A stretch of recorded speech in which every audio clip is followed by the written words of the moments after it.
ઉચ્છલ તાલુકાના police station વિસ્તારના નારણપુર ગામ ખાતેથી મુંબઈથી નીકળતા વરલી મટકાના આંખો ઉપર જુગાર રમતા આરોપીઓને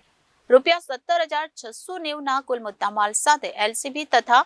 પેરોલ ફ્લો સ્કોડ તાપીએ આરોપીને ઝડપી પાડી આગળની વધુ કાર્યવાહી હાથ ધરી છે। 29/4/2024 રોજ NG Panchani in-charge police inspector LCB તાપીની સૂચના અને માર્ગદર્શન હેઠળ એએસઆઈ જગદીશભાઈ જોરામભાઈ એલસીબી તાપી તથા એલસીબી પેરોલ ફ્લો સ્કોડ તાપીના પોલીસ માણસો સાથે ઉચ્છલ પોલીસ સ્ટેશન વિસ્તારમાં પેટ્રોલિંગમાં હતા। તે દરમિયાન હેડ કોન્સ્ટેબલ જયેશભાઈ લીલકિયાભાઈ અને પોલીસ કોન્સ્ટેબલ રવિન્દ્રભાઈ મહેન્દ્રભાઈને સંયુક્ત રીતે ખાનગી રાહે બાતમી હકીકત મળી હતી કે નારણપુર ગામમાં આવેલ અક્ષય હોટલની પાછળ આવેલ ખુલ્લે પડતર ખેતરાડીમાં ઝાડ નીચે બેસીને બે ઈસમો મુંબઈથી નીકળતા વરલી મટકાના હારજીતના આંકડા પર જુગાર રમાડે છે।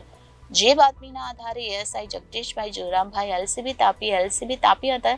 પેરોલ ફ્લો સ્કોડ તાપીના પોલીસ માણસો સાથે બાતમીવાળી જગ્યાએ રેડ કરતા આરોપી ફિલિપભાઈ વીરસિંહભાઈ ગામિત જે રહે નારણપુર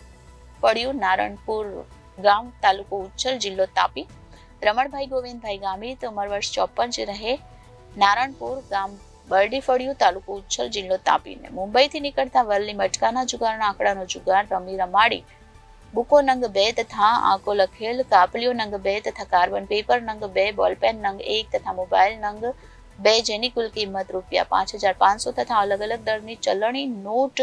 ₹12,190 મળી કુલ ₹17,690 મુદ્દામાલ સાથે પકડી પાડી અનેક આરોપીને વોન્ટેડ જાહેર કરી આ આરોપીઓ વિરુદ્ધમાં જુગાર ધારા કલમ 12A મુજબની કાર્યવાહી કરી આગળની વધુ કાર્યવાહી માટે ઉચ્છલ પોલીસ સ્ટેશનને સોંપવામાં આવ્યા છે। Reporter Ashish Gamit, Janadesh news, Vyara.